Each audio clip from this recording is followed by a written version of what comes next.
Hi everyone, King Edgy here, bringing you another Gen 1 video.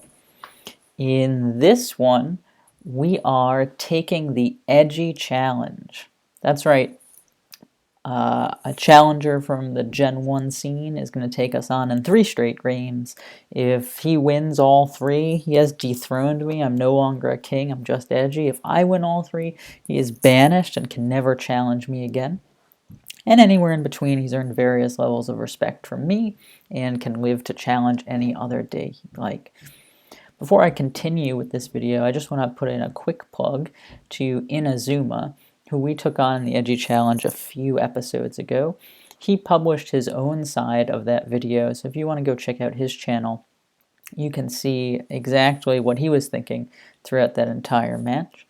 For now, we're taking on rabbit13. And Rabbit has a distinction of being the first person to ever take the Edgy Challenge.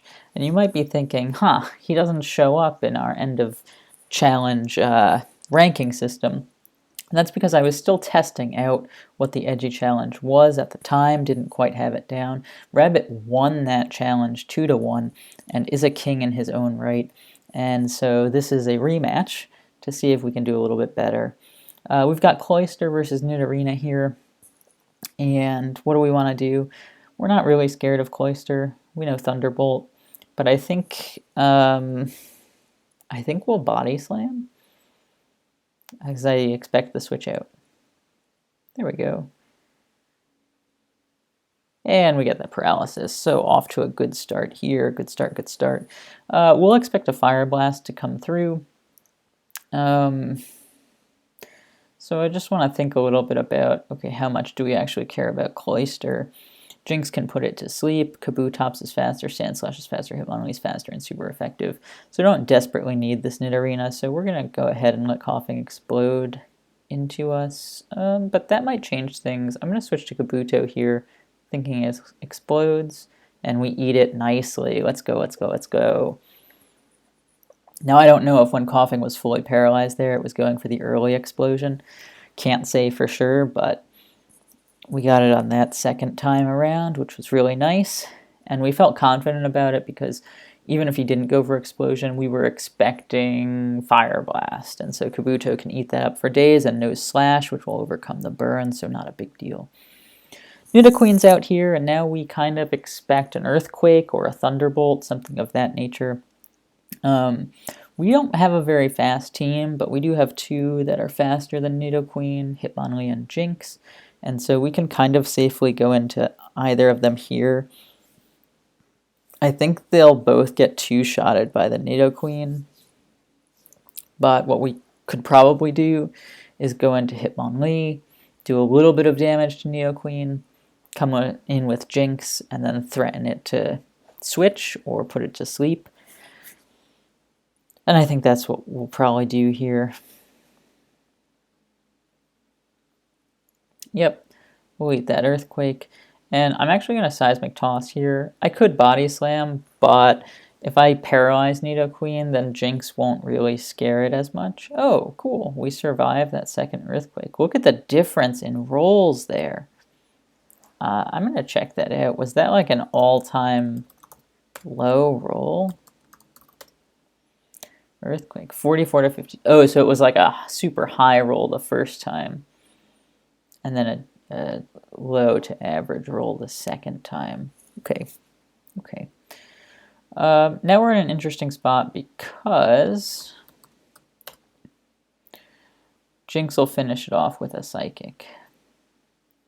Maybe. Definitely with a Blizzard.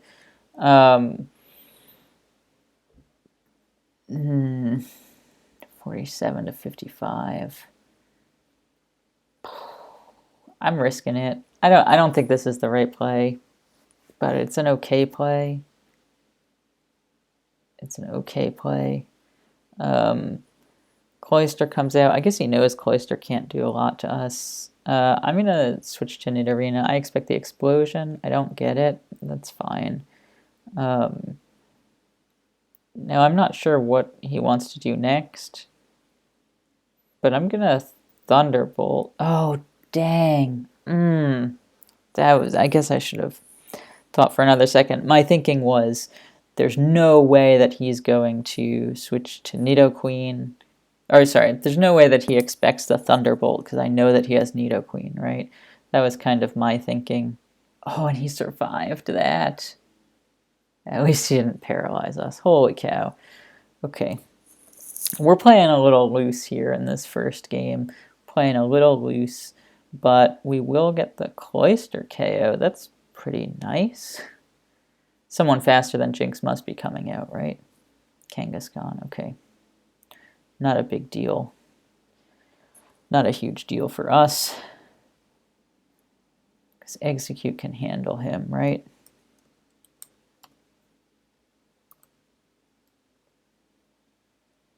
Heavy Body Slam is not enough to knock out Eggy.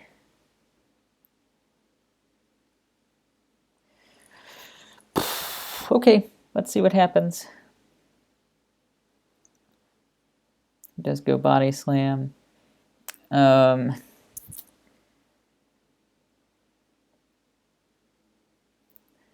This is tough, but I am going to Powder here. Let's go. Let's go. That was a really tough decision because I didn't know if he'd switch out into Nidoqueen. But again, that's one of those situations where Nidoqueen has 1% health left. He knows that I know that, so why go for sleep if I could risk putting that to sleep? Right, so that's pretty good for us. Now, Execute can't really do much damage here, so I'm going to switch out to Jinx. Jinx is also faster than Mew, so if it were to wake up, it wouldn't be a big deal. And we can kind of safely go for some Blizzards here. We pick up the knockout. Okay, Kangaskhan against Jinx. I think it does knock us out with the Body Slam. 55 to 65. Actually, it might not. We might live it. Let's try to live it. We do live it. And we deal massive damage back. Oh, that's really quite nice. Kangaskhan to Kabuto. Earthquake does. So we're looking at around 60% total, and that's, I think, where Kabuto is. So it's tough because Jinx is our only decently fast Pokemon, but I think we have to let it go. We have to let it go. And who are we worried about now? I don't know. I don't know who we're worried about now. But we'll come out with Kabuto. He'll Earthquake us, but unless it's a crit, we're good. So we are good. And now, who's last?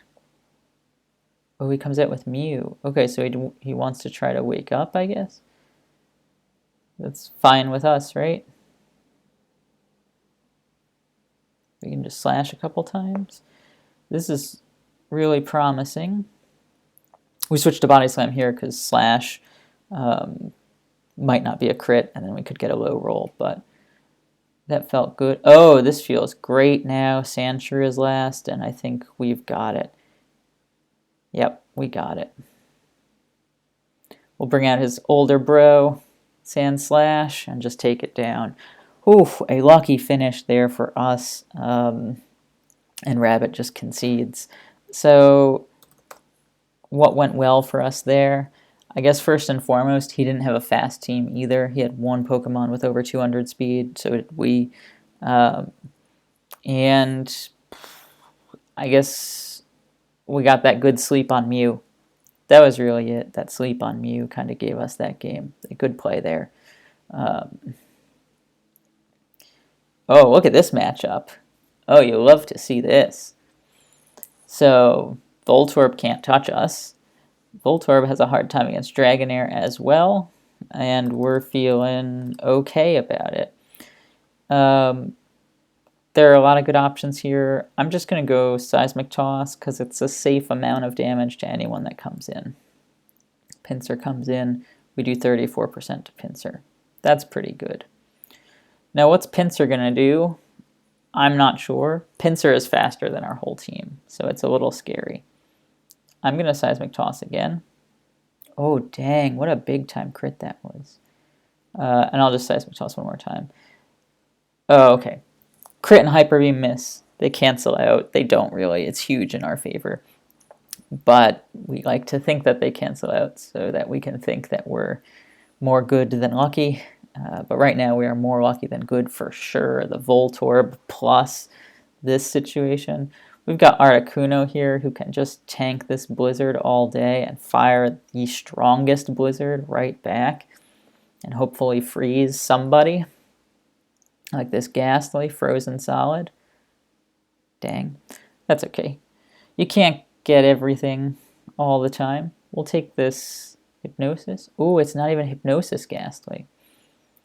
Well, that's pretty nice. Then we can go for Blizzard comfortably, I think. Try to knock him out. Nope. Try to knock him out. Nope. Dang, man. Lickitung, you had so much promise. Alright, so we're going to go Dragonair then. And of course he's going to confuse Reyes again. But this time we're going to snap to it and get him. No. This time though, this time we got him. Yup, let's go. Phew. Really lucky that we got out of that one. He was just so fast. He was just so fast. I think we're going to stay in Blizzard here. Dang. I was hoping that he would switch out. Or not switch out, but that he would think we'd go Articuno and choose to go someone else. We're going to just regular old Ice Beam here. And get that freeze. Let's go, Uno. And we'll just keep piling on with these Ice Beams relentlessly. Let's go, Uno. That was big. And I didn't go Reflect there, and I could have gone Reflect there, but I kind of felt like... this is what I felt like. Something might come out that could handle it with a special attack. So he gets the burn on us, which isn't great. And now we have the question of, do we want to double switch or not? I think we do want to double switch. Well, we're up a Pokemon, right? So if he goes into Dragonite, for instance, Articuno just owns Dragonite. He has to switch out. Articuno can hit something big time. So maybe I stay in here. Maybe I do stay in here. Let's stay in Blizzard. I just want to see what he does. I'm not going to Crab Hammer in case he goes Dragonite. I could Body Slam, but I'm burned, even though it's got the good paralysis chance, and paralyzing this Charizard would be awesome. We get that big Blizzard off, which is nice. And should we save Krabby? Like, Charizard can't knock out this Krabby in one shot. Dragonite's going to go for Thunderbolt, right? How much does Muck do to Dragonite? Muck's Hyper Beam does 31 to 37. Dragonite has 36. Probably not good.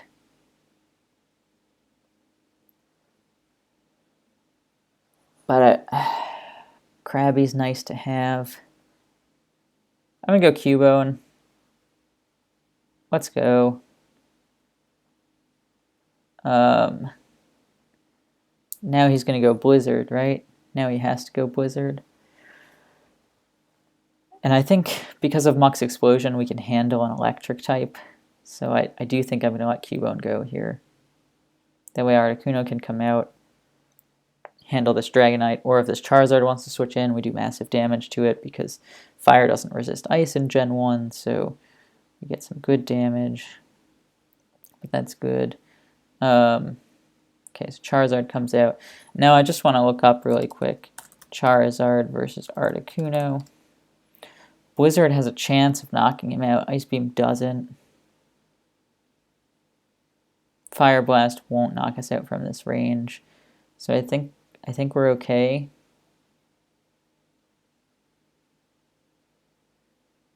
No freeze, but that's fine. Yep, smart slash there, excuse me. Does Krabby's Body Slam knock Charizard out from this range? It should. Otherwise, it can paralyze whoever comes out last. But now I am a little bit worried. I am a little bit worried about who's last. It's Raticate. Well, he's not going to go for Super Fang, and Muck's Explosion is going to knock him out. Right? Yep. Guaranteed. And he's not going Super Fang. He just goes straight Hyper Beam, and we get it. Let's go, let's go. Whew. That is okay. Again, I feel like we're playing loose. Yeah, go into Charizard there at the end. The Body Slam was a misclick. It was supposed to be Slash. No, you know, I think... Well, it's hard to know, because Raticate could have taken an Ice Beam and retaliated a little bit. It's tough. I don't know. I don't know what Rabbit could have done. He was in a tough spot, but we're feeling good. We've won 2. You always like winning 2. Jolteon's here, and we're super effective against it, which is great. I think I'm going to go Glare. I think he might switch out because he's scared of the Ekans. I don't want to reveal the Marowak yet. In case he's like trying to save Jolteon for late game, I want to save Marowak for late game as well.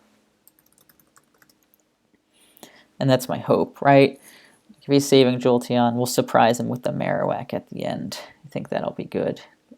We'll try to get this Cloyster in range for something else.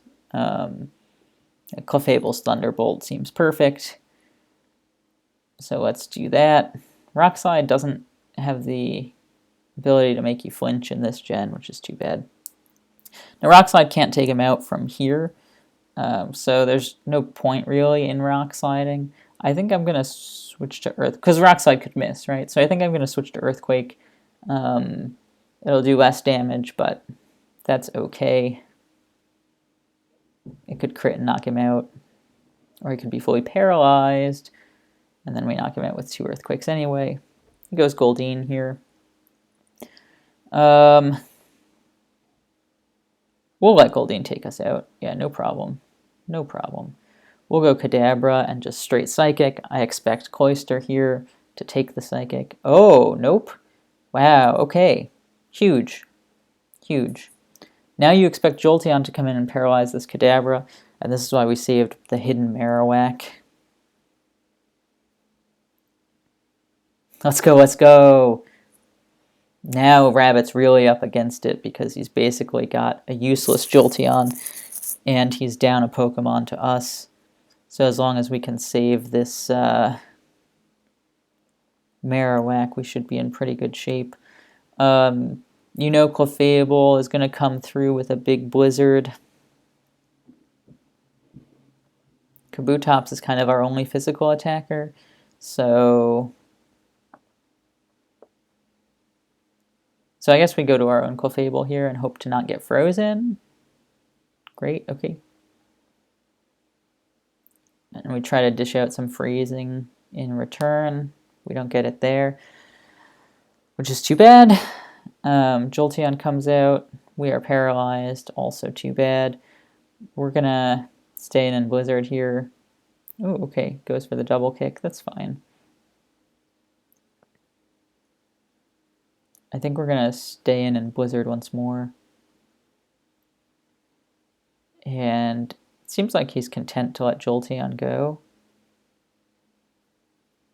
I don't care about Marowak being paralyzed. I guess it takes away, like Clefable could have paralyzed something else, and then Marowak does some good stuff at the end, but it's okay. That's okay. This Clefable outplayed our Clefable pretty nicely.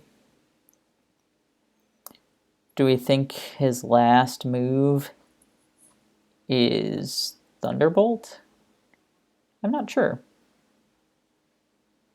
But I think we have to go Kabutops, and we have to just try to get some damage off on this Clefable.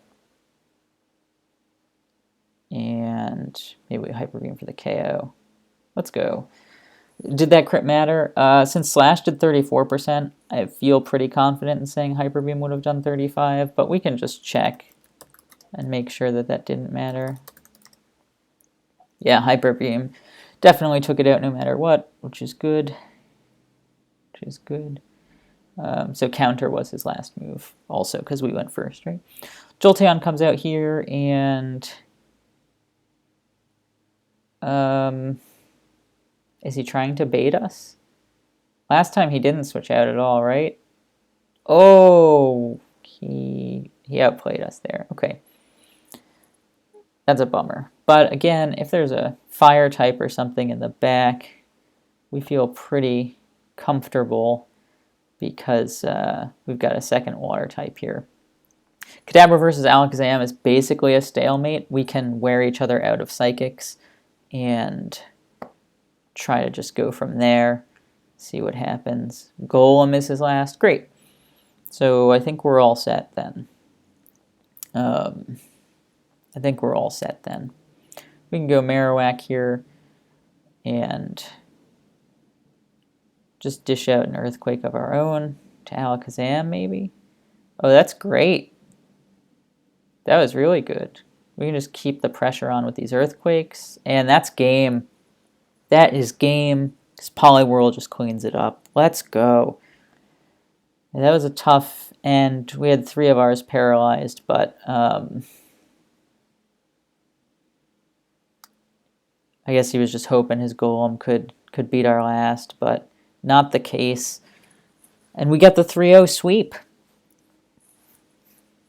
Assuming the Surf doesn't miss. That was a fast and loose set. But we did get Rabbit forfeited. You know, I appreciate that because it's a little faster, but there's always the chance for the Gen 1 miss, right? So you got to hold on. So Rabbit, you went 2-1 against us in the last Edgy Challenge. In this Edgy Challenge, you went 0-3. So unfortunately, we are moving you down from that you are a king in your own right row to you have been banished row. That's rough. This banished row is starting to fill up, which we have mixed feelings about. On the one hand, we want to win 3-0, and on the other hand, we would love to keep on having the Edgy Challenge. But as this row fills up, what I really need from you all is to let me know when you want to take the Edgy Challenge. I'm hoping to fill the rest of this table up soon. I would love to be able to add your name to it. And I'm looking forward to hearing tips, tricks, advice that you have for how we could play a little bit better. As I reflect on this set here, this last game, we just had the matchup. The type matchup was so good from the start. And yeah, I don't know, we got that crit on Goldeen, which was nice. We just had the matchup from the start, right? The Marowak Jolteon thing was too much to overcome. Game 2, again, was very close. Articuno got a big freeze on Voltorb. We had a big crit from Articuno on Ghastly. We got a good end game, though. We really thought through saving the Krabby against the Dragonite and letting the Cubone go. I think that was the right call there. And in game 1, again, we got the big call of putting Mew to sleep with that sleep powder. That was really nice. That was big time for us. And that kind of sealed it up as we were thinking about what to do. Also, the clutch survival of Jinx from that body slam when it was arranged to get the counter off, that was huge. That was huge too. So a lot of big things went our way in that match. Rabbit played pretty well, but when you're making solid reads and you're getting the RNG, it's just too much to overcome. But thanks for playing, Rabbit. I appreciate it, and I'm looking forward to the next Edgy challenge. See you there.